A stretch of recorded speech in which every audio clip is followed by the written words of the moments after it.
Selamat kembali dalam podcast Wirausahawan episod yang ke 11. Saya Aman Fitri dan Saya Ras Muhammad.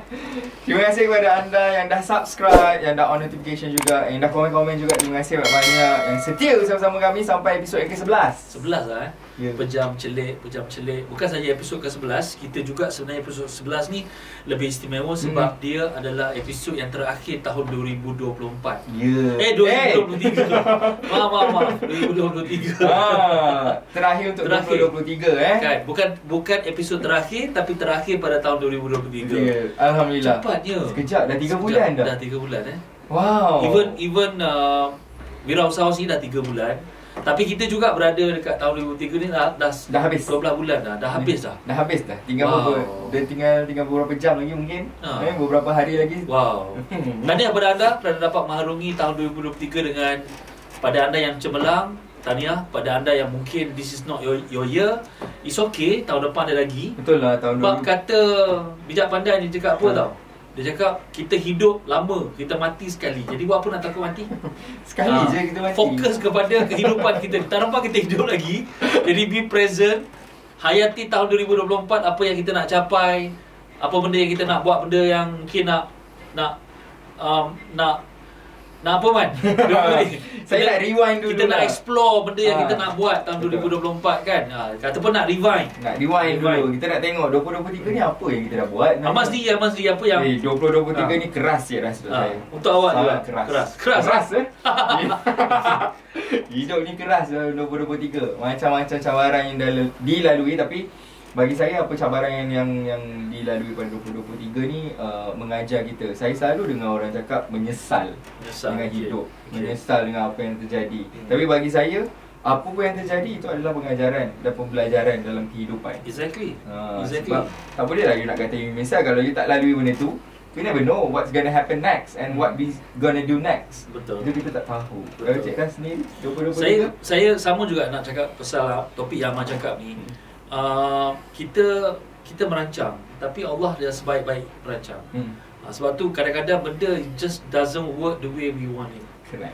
But kita sebagai manusia, kita kena cepat reda dengan keadaan tu dan adjust, cari jalan penyelesaian juga. Bagaimana kita nak masih lagi buat, tapi mungkin lain hari, lain cara, lain masa dan sebagainya. Jadi kita kena cepat reda. Maksudnya konsep reda tu bukan reda lah, lantak lah. Tak, reda tu kena terus berusaha kan. Tapi setiap cabaran, halangan yang Allah tak jadikan tahun 2023 bukan penghalang kepada kita tak buat tahun 2024. Correct. It's just the way it is. Belum lagi masa dia, but it will happen eventually kalau kita tak putus asa. Sama juga dengan situasi saya tahun 2023 ni, dalam keadaan banyak benda yang kita capai. Ada banyak benda juga yang saya tak capai, but saya reda dan saya anggap ni sebagai Allah dah rancang lebih baik, dan tahun depan adalah misi saya untuk capai. Contoh saya nak dapat Australia visa ni susah. Tapi finally saya dapat. Betul. Ada cabaran lain. Ada cabaran lain pula. Kan? Walaupun saya dah secure flight ticket untuk bulan 5 2024, tapi tetap juga dapat email flight cancel.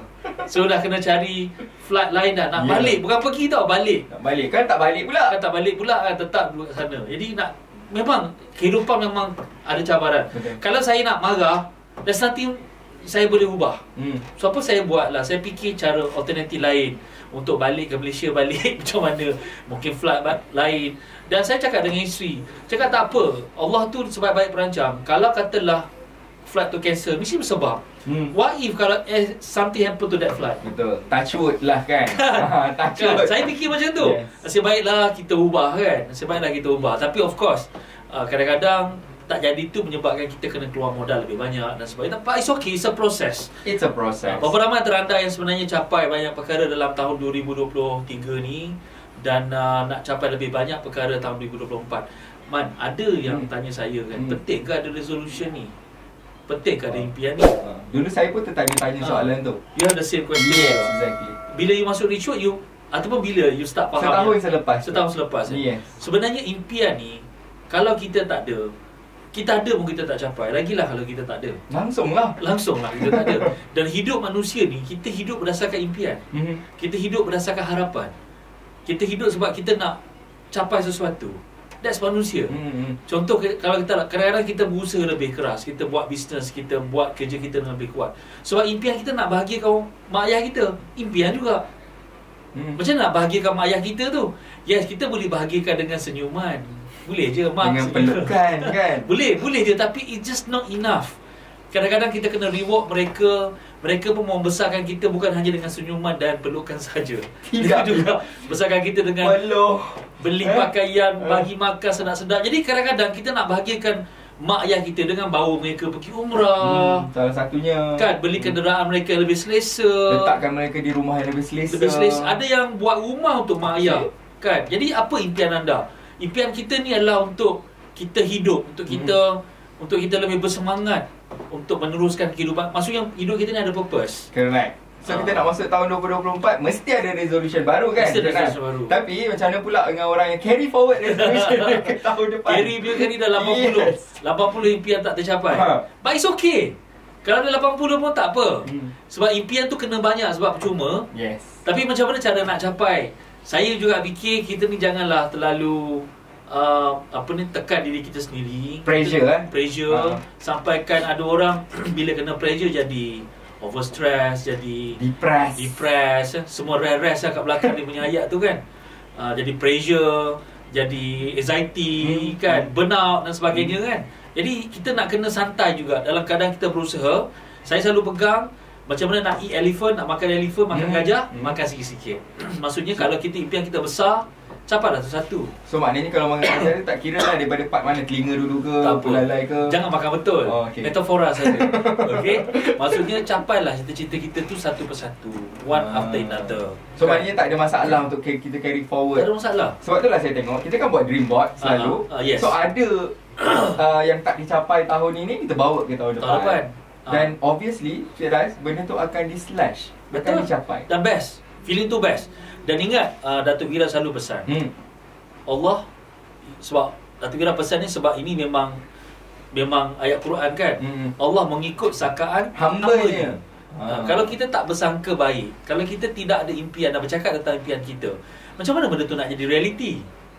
Juga. Kalau sakaan kita asyik benda tak boleh capai, itu je rakit kita setiap hari.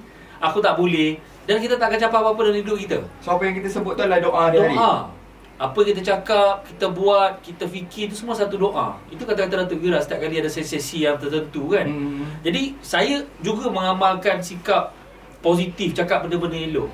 Dan lagi satu statement yang saya suka juga Man, daripada Datuk Wira sendiri adalah value ataupun nilai yang paling besar pada seorang manusia adalah bila dia trust diri dia. Percaya diri. Aku boleh sampai ni. Itu value paling besar seorang manusia bila dia start percaya pada diri dia. Sebab kebanyakan manusia tak boleh capai potensi diri, tak boleh nak capai apa-apa sebab dia tak percaya pada diri dia pun. Dia letak impian tu tapi kata aku tak boleh ni. Dan ada setengah orang tak letak sebab tak percaya. Tak letak. And then bila kita tak capai apa-apa dalam hidup kita, mulalah kita akan start blaming orang-orang sekeliling kita, dari mana kita datang, siapa lahirkan kita, semua benda kita blame. Kecuali diri kita. Tapi orang yang begini diperlukan bantuan. Dia perlu orang bagi tahu dia, trust yourself. Sebab itulah harta paling bernilai seorang manusia bila mana dia percaya kat diri dia dan dia dah start boleh buat semua benda man. So kalau you nak berimpian memang percuma, tapi kena percaya diri lah. Kena percaya diri. So what's your 2024 resolution? Tak adalah complicated sangat. Tak adalah kata nak tambah cawangan. Cawangan mana? Dahan-dahan. Tak ada. My family is good, alhamdulillah. Tapi doakan saya juga, kita tengah berusaha untuk get another baby. Seriously? Tengah berusaha. Doakan ni. Mesin-mesin pun dah berkarat. Kilang dah lama tak bergerak. Sebab my youngest pun dah 5 tahun. Dan we have a conversation. Saya ada conversation dengan isteri. Dia memang konsisten daripada 2 tahun lepas nak lagi seorang. Jadi demi support lah ni. Demi memenuhi impian isteri, saya kena support. Siapa lagi kalau tak? Saya setuju lah kalau resolution macam ni. Sebab ada yang mengatakan bahawa kalau kita nak set resolution ni mesti pasal harta benda, set dan sebagainya. Ada yang betul, yang beginilah. Sebab kita nak melahirkan seorang baby ni pun bukan murah. Daripada mengandung lagi sampai nak dilahirkan dan dibesarkan memang kos yang tinggi. Tapi isteri saya memang dia nak waris yang lebih ramai. Dia selalu cakap dekat saya, when you are gone, when you away, when you are away, bila you dah tak takut bila itu reality kan. Bila you dah tak ada, nanti siapa nak teman I? Anak-anak ialah peneman. So I say okay, bukan salah apa-apa dia minta. Jadi itulah yang kita tengah usahakan sekarang ni. Ialah benda bukannya boleh berlaku seperti mana yang kita harapkan. Nak dapat kan. Sekarang macam tu senang kan. Tapi kita tengah berusaha. Saya harap tahun 2024 ni kita diberikan rezeki lah. Amin. Kita pun nak doakan juga, mungkin ada yang menanti-nanti cari masa, yang lain yang dah lama kahwin dan sebagainya. InsyaAllah kita doakan. Betul. Kalau itu impian anda, InsyaAllah 2024 ni dapatlah rezeki. Untuk setengah orang besar tu impian tu.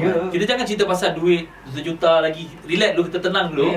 Kita cerita pasal rezeki yang Allah bagi untuk kehidupan kita sendiri. Kan? Aman pula apa impian ataupun resolution 2024? Wow. Kalau saya kahwin. Mungkin salah satu impian yang ada, tapi yang paling penting adalah saya nak kehidupan yang tenang saja. Dalam masa yang sama kita nak growing lah. Sebab saya dengar you nak spend more time dengan your mother. Betul. Kan? That time, yes, exactly. Kan? So saya kalau boleh tahun ni, sebab daripada tahun 2020 kita pandemik, saya belum lagi membawa ibu saya ke mana-mana. Dia pun tak travel ke mana-mana. So saya nak look into them untuk tahun 2024. Mana tahu nak pergi Indonesia ke, nak pergi, sebab Indonesia is a second country kan. Yes. Bandung shopping, nak pergi Egypt ke kan. Betul. Banyak tempat boleh pergi. Tapi insyaAllah saya nak bawa dia ke umrah lah kalau boleh. Umrah. Yes, umrah kan? Saya untuk tahun 2024. Semasa mak masih lagi sihat, boleh berdikari. Sebab FYP lalu kat TikTok saya macam rindu mak dengan mak yang dah terbaring dekat sisi. So macam itu memberi impact juga kepada saya kan. Macam dia ada lagi. So why shouldn't I? Yes. Walaupun you busy mengejar impian you. Dah 3 tahun dah busy. Tahun. So this is the time lah. Good. Itu juga adalah resolution yang bagus. Jadi apakah resolution anda untuk tahun 2024 ni anda tentukan. Dan impian adalah hak anda. Berusahalah demi mengejar impian anda. InsyaAllah Allah mengikut sakaan hamba-Nya. Jadi benda pertama yang saya cakap tadi adalah value ataupun harta paling besar adalah trust yourself. Jadi kalau you percaya pada diri you percaya pada ketentuan Allah SWT, InsyaAllah you boleh capai apa saja nak capai. Betul. Dan jangan pressure yourself untuk capai impian anda. Tiba-tiba daripada pekerja nak pakai Ferrari. Macam contoh saya sekarang tengah bercakap ni, saya pekerja kan dekat resort ni. Mak tanya apa impian, nak beli Ferrari.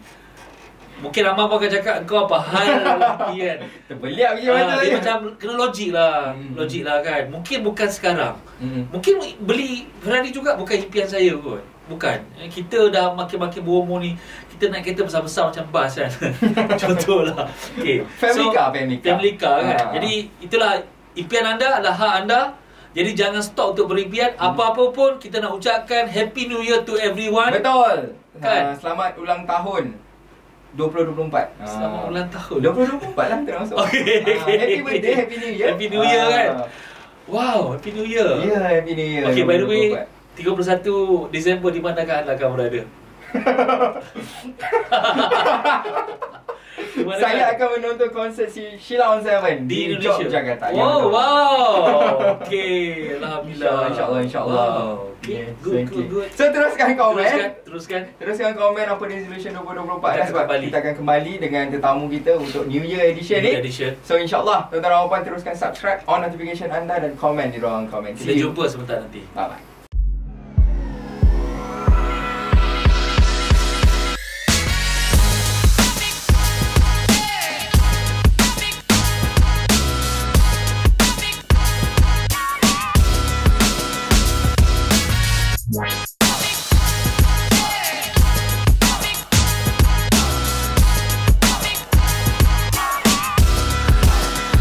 Welcome back tuan-tuan dan puan yang bersama-sama dengan kita dalam podcast Wirausahawan episod ke-11 ini. Kita dah ada tetamu kita ni sebenarnya. Saya suka pada mereka ni. Suka yang bagaimana? Suka sebab saya meminati mereka. Semangat mereka. Mereka dah bersama Rishoot bukan sehari dua. Saya rasa daripada tahun 2016 lagi. Betul ke 2016? Jadi kita confirmkan balik. Kita ada kita ni. So dalam studio ni kita dah ada Miss Fana dengan Tuan Habib daripada PTTI sendiri. Terima kasih kerana menerima jemputan kami. Terima kasih. Dan tahniah. Sama-sama. Tahniah untuk PTTI.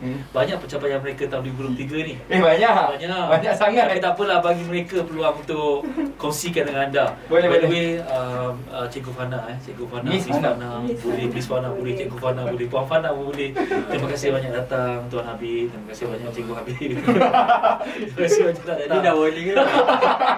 Okey, orang mungkin boleh kenalkan diri kepada audience kita Sila. Okay, ladies first. Okay, so saya Miss Wana, CEO PTTI Group Sembilan Berhad, yang mana PTTI adalah sebuah pusat peningkatan akademik yang memfokuskan untuk membantu pelajar SPM seluruh Malaysia untuk skor A di dalam SPM. Jelas. Oh, dah ada sikit je. Saya je. Okay, dia kata So lagi. saya takkan nak sebut saya Cik Habib. Saya Habib dari PTTI. So samalah apa yang kita buat, which is kita membantu pelajar-pelajar untuk skor dalam SPM daripada G ke A. Pada G. Amal dulu SPM banyak G ke banyak A? Alhamdulillah tak ada G. Itu poin dia. Tapi masa kita dulu tak ada PTTI. Tak ada.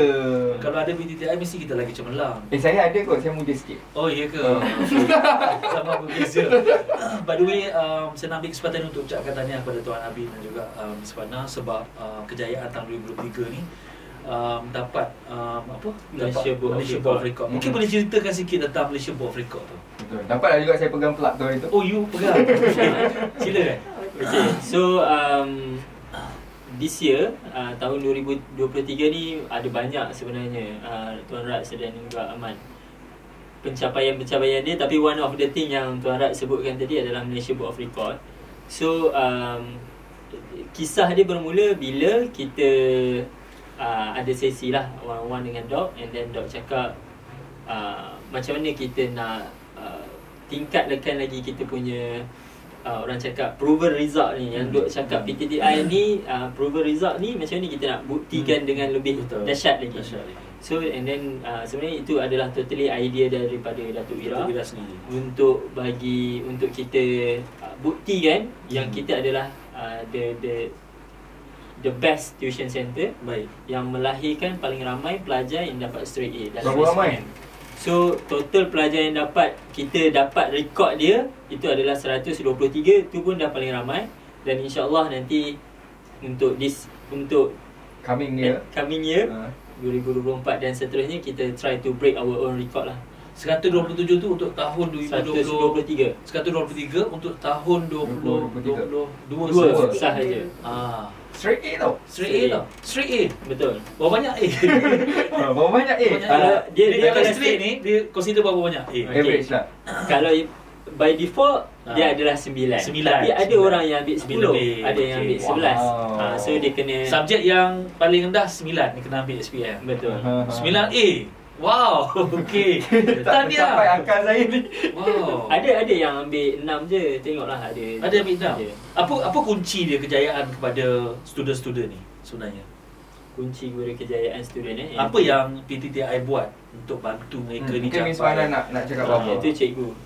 Saya Apa kunci sebenarnya di PTTI sendiri kita melahirkan formula ataupun strategi lah untuk membimbing student-student. So apa yang kita lihat dalam tempoh 8 tahun penubuhan kita dah berjaya melahirkan ribuan pelajar yang skor dalam SPM. Jadi dari situ kita percaya formula kita ni dapat bantu it works dan dapat bantu lebih ramai pelajar lagi.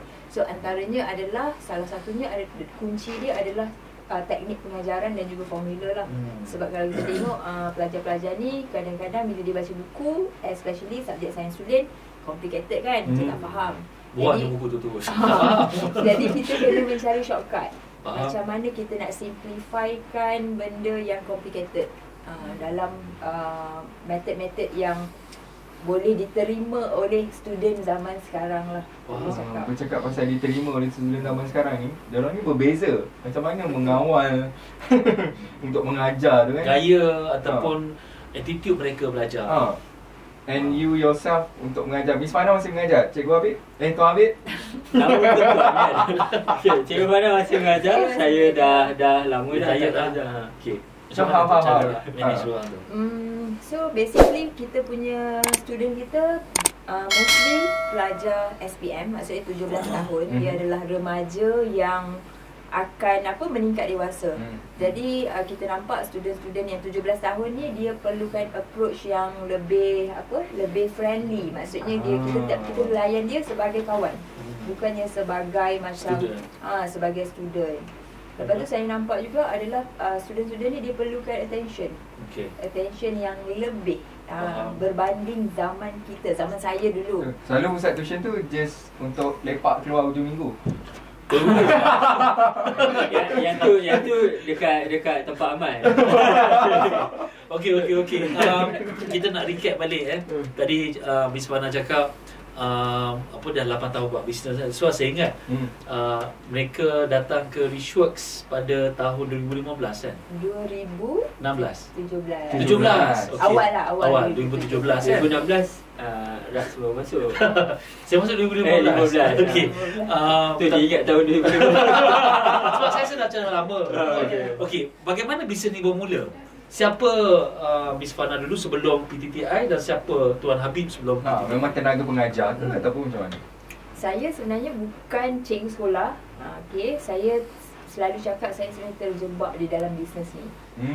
So saya punya cita-cita asal saya nak jadi lecturer. Jadi saya memulakan karier saya sebagai tutor pada ketika saya berada di final year degree. And then sambung study dalam master. So teruskanlah dalam mengajar everything. Tutor di rumah-rumah? Betul, di rumah-rumah. So saya belajar dekat UPM. So setiap sebelah petang tu saya akan pergi mengajar dekat Damansara. Dekat banyaklah kawasan-kawasan Lembah Kelang. So dia ada dua sebenarnya. Satu memang minat mengajar. Nombor dua pada ketika tu nak cari duit poket lah.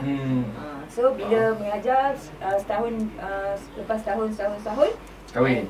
And then 2015 kita start tubuhkan PTTI. Dan pada ketika tu betul lah kahwin. Pada ketika tu kahwin. Tubuh PTTI dulu baru kahwin. Betul. So lepas tu kahwin. So selepas kahwin tu pada mulanya kita melihat PTTI ni bukanlah satu bisnes untuk macam mana, untuk long term. Dia hanya untuk kita survive dan juga passion kita untuk mengajar saja. Dia macam satu tempat persinggahan. Macam tu. Isi masa lapang lah. Lebih kurang lah. Boleh lah lebih kurang lah kan. Hobi. Tapi dari setahun ke setahun bilangan pelajar semakin bertambah. Lepas tu kita nampak macam macam semakin baguslah bisnes kita. Tapi kita tak perasan bisnes semakin bagus, kita nampak bisnes semakin bagus lah sebab student semakin ramai kan. Tapi duit semakin tak ada. Kat situ yang jadinya macam kenapa macam ni? Cabaran makin besar. Cabaran semakin besar sebab selalunya bila student semakin ramai sepatutnya kita semakin better lah. Tapi duitnya semakin tak ada. Sehinggalah Encik Habib perlu memulakan karier sebagai dia buat macam lupa je. Dia tengah flashback. Okay, saya distract dengan mic ni. Waktu tu jadi Grab driver. Okay. Ni pioneer Grab lah waktu tu. Awal-awal dulu. Awal. Sebelum jadi Grab driver tu you buat apa sebelum? Taxi lah. Sebelum tu basically 2015 tu saya kalau dia terjebak dengan tuition, saya terjebak dengan dia. So disebabkan dia dah terjebak dengan tuition, saya terjebak dengan dia, saya pun kena mengajar tuition juga. Faham. Selain daripada atas dasar sayang. So Tuan Habib jadi Grab driver masa tu PTTI dah start dah. Sebabnya cash flow issue. Betul. Maksudnya masa tu student ramai masa tu. Maksudnya dulu yang ni saya ada share juga dengan tim saya baru-baru ni. Dulu kalau cikgu ni kerjaya sebagai cikgu tuition ni, dia adalah depends on kelas. Maksudnya kalau kelas dia banyak dia akan dapat income yang lebih bagus lah. Sebab saya waktu tu saya sebagai seorang suami, so saya fikir saya kena adalah income yang lebih. Okay. So bila saya dah dapat mengajar tu, tapi tak dapat payment. Sebab apa? Sebab cash flow tu tak bayar benda-benda lain lah. Cash flow tu tak okey dengan proper lah. Tak okey. So kita kena dahulukan orang lain dulu. Bukannya maksudnya siapa yang related dengan yang menguruskan bisnes tu, dia yang terakhir lah. Macam biasalah business owner most of the time dia akan dahulukan orang. Berapa lama you buat Grab? 2006 2015 bukan 2016 2016 New Year, maksudnya hujung 2015 tu lah. Tu memang resolution you tahun tu. Tak gurau. Terjadi. Tapi ada. Abang hari ni banyak buka. Tapi terjadi waktu ni hujung tahun tu adalah salah seorang kawan cikgu juga, cikgu kat situ juga ajak buat Grab kan. Lepas tu bila dah ni apa semua buat tu, dia jadi macam bagus juga buat Grab ni, macam boleh pergi. Macam tu lah. Kita nak cerita pasal buat Grab pun tak ada isu, tak ada Tak ada isu masalah. pun. Cuma kita faham The transition business bila tu. mereka bercerita tentang bisnes ni, ada momen bisnes kita tu memang akan ada cabaran. Betul? Dan I think that's the reason why you datang ke Richworks Betul. dan datang belajar. First datang belajar pada tahun 2017. Kan? Masa tu pun PTTI baru bermula tapi masih small lagi. Masih struggle waktu tu. Tapi Masih struggle. student makin Struggle ramai. datang tu. Tapi struggle tu memang ada. Kan? Saya nak tanya both of you. Sebagai seorang business owner ni, apa benda ataupun mistake yang paling besar you pernah buat sebagai business owner? Yang mungkin you tak nak orang lain repeat benda yang sama. Kalau tanya saya, mistake yang paling besar adalah tak belajar lah. Buat bisnes, tak ada ilmu. Sebab saya pernah share dengan few before this. Waktu awalnya, sebab saya background saya family buat bisnes. So and then saya juga ada baca lah few buku-buku yang berkaitan dengan bisnes. So waktu pada awalnya saya rasa macam ni, kenapa kena pergi kelas belajar bisnes, sebab benda ni ada je. Kan? So waktu tu ada ego. Dan saya percaya ramai business owner dekat luar sana, dia ada this ego. Dia rasa macam, alah aku tak belajar pun aku boleh buat duit apa. Okay. Tapi bila keadaan tu terdesak, dan most of the time memang Datuk Ira sendiri mengakui, dia cakap orang akan datang belajar bila dia dah terdesak. Betul. Okay. Tak ada jalan keluar. Dah tak boleh, Dah buntu dah. Dah buntu. Okay. Satu ayat yang saya ingat sampai ke hari ni yang Dok sebut, dia cakap kalau you power sangat, kenapa sales you tak capai macam orang lain yang dah capai macam ni? So benda tu yang menyebabkan macam, oh memang aku yang bodoh lah waktu tu kan. Tapi dia masuk kelas Awal. Dia awal. masuk dulu. Saya buat Grab kan kat luar. Dia hantar saya. Oh, dia hantar. Dia hantar, so saya masuk kelas. Dia pergi, maksudnya daripada Bangi, dia hantar sampai Shah Alam. So saya naik atas, pergi kelas kan. Dia So dia teruskan pergi buat Grab. dia buat Switch Grab. on lah Grab, pak buka. So sampai malam. Order masuk. Jadi bila dia ambil saya malam, maksudnya adalah duit untuk Adalah balik. duit. Oh. Kalau dia tak buat Grab, ya waktu tu. Se-struggle itu. Ya. Sebab tol pun kita kena kira duit shilling. Ya, waktu tu. Waktu yang pergi kelas tu. Dan Miss Wana, dia batch mereka ni agak bertuah sebab mereka dapat bermula dengan Richworks dengan program-program yang kita ada pelbagai program that time. Kita ada intensive magnet kekayaan kejayaan, kita ada mastery, lebih banyak. Datuk Ira ada lebih banyak masa untuk menganjurkan program-program sebeginilah. Dia berbeza dengan sekarang, kita agak lebih banyak kepada mentoring dan sebagainya. Dia sedikit berbeza lah. Okay, dah berapa lama in total belajar dengan Richworks? Dari 2017 sehingga sekarang dah nak masuk tahun yang ke-78. 6 years lah? 6 years. Solid 6 years lah Solid 6 years. Apa benda yang you belajar masa 6 tahun ni? What make you stay? 6 tahun dah lah. Lepas tu bukan saja setakat Miss Wan ada tarik Tuan Habib Habib nak sekali. sama. Tuan Habib start bila? Start bila? Betul-betul gitu. Macam dia senyum-senyum pada tadi. Kan? Okay, so sebenarnya saya since dia masuk kelas tu, saya dah nak masuk dah. Oh, okay. Tapi waktu tu saya aware saya adalah pemandu Grab dan kita perlukan lebih banyak duit untuk nak masuk. Faham. Itulah. Okay. So kita perlukan banyak duit untuk nak masuk ke kelas. So dia bagi syarat dekat saya, kita achieve this sales baru saya boleh masuk. Oh, okay. Dia syarat tau.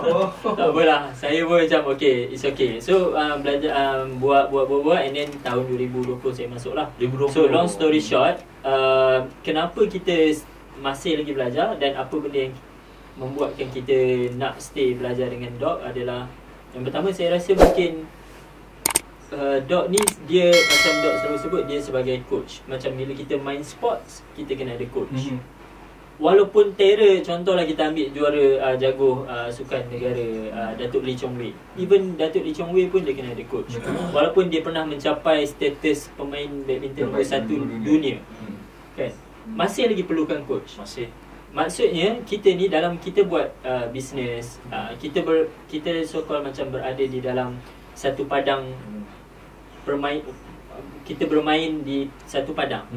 Waktu kita bermain ni, kita tak nampak apa secara overall, secara big picture ni kat mana kelemahan kita. Kita mungkin rasa kita dah buat terbaik, tapi coach ni akan tunjukkan apa lagi peluang-peluang ataupun apa lagi ruang untuk kita nak improve. Tak nampak movement yang ada. So kebanyakan usahawan, even kita sendiri pun kadang-kadang kita rasa kita dah buat terbaik, tapi bila kita jumpa je Dok, ada je benda yang kita aduh, yang ni pula terlepas. Macam tu. Faham. So menerusi this process, kita nampak bisnes kita tu mungkin orang saya tak tahu orang lain, tapi bagi kami progress tu dia berlaku dengan drastic, but not so fast. Sebab kalau dia terlalu laju, terlalu cepat, senang nanti untuk collapse. Ya, maksudnya Dok membina PTTI ni dengan a very solid foundation, insya-Allah. So and then kita gradually build the business lah. Okay, kalau kita nak cakap pasal growing, kita juga diukur dengan sales. Kalau mungkin boleh kongsikan, mula-mula dulu 2015 masa mula berapa sale setahun?